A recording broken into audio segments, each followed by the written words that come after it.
Hi, I'm Dane, and these are podcasts for Balanced Body. Today, we're going to be working on a little bit more scapular stabilization. We had gone over some earlier scapular stabilizing exercises on the chair. Now we're just going to take it to a slightly more functional position on the reformer. So when we talk about scapular stabilization, it's really a little bit more of getting the scapula to work the way we want them to, as opposed to holding them perfectly still. So we want to get that connection of the arm into the scapula, into the rib cage, so we get a nice flow of energy and forces through the body instead of stopping at one place. This is Kim, and Kim's going to be demonstrating for us today. So I'm going to have Kim kneel on the reformer facing the head of the reformer. Okay. She's going to grab onto the straps and just start by finding a nice tall neutral spine position here. Right?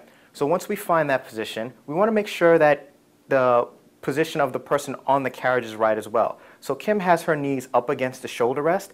You can do that if you want to maintain a little bit more stability, or you can move them away from the shoulder rest, and that'll challenge that stability a little bit more because they won't have that connection to the shoulder rests.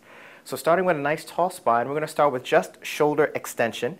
So I'm going to have Kim take a breath in, and as she exhales, she's going to gently pull those arms back.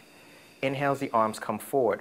So what we're looking for here, again, is not so much for the scapula to stay perfectly still, but what we want is the scapula to kind of glide with the movement so that they're assisting the arms to move, but not flopping all over the place. So it's more of a control of the scapula than it is holding them perfectly frozen.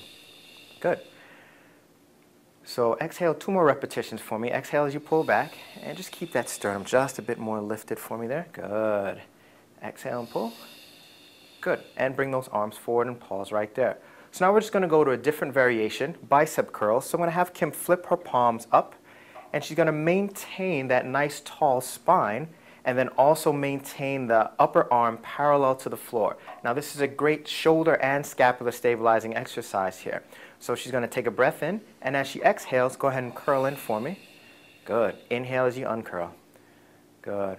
So the goal here really is to make sure that the athlete is able to maintain that stability at the shoulder and the scapula and execute just the bicep curl without having their arms or shoulders elevate or depress. Good. One more time for me here. Good. And then release. Great. And now we're just going to go into a reverse fly or reverse hug a tree. And this variation here is, again, just working on getting that connection from the arm through the rear deltoid into the scapula, into the rib cage.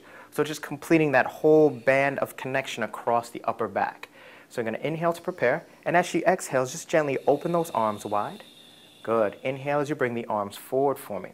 So notice her elbows are staying slightly bent. That slight bend at the elbow allows the forces to pass through the arm into the shoulder and upper back instead of stopping at that straightened elbow joint. Wrists are staying neutral, elbow slightly bent, and the work is happening across that upper back. 2 more times for me there. Good. Chin up just a bit. There you go. And last time for me here. Great. And bring those arms down and relax right there. Fantastic. So these are kneeling arm variations on the reformer facing the head of the reformer. And again, the goal is to get a good connection of the arms through the scapula into the rib cage. I hope you enjoyed, and thanks for watching.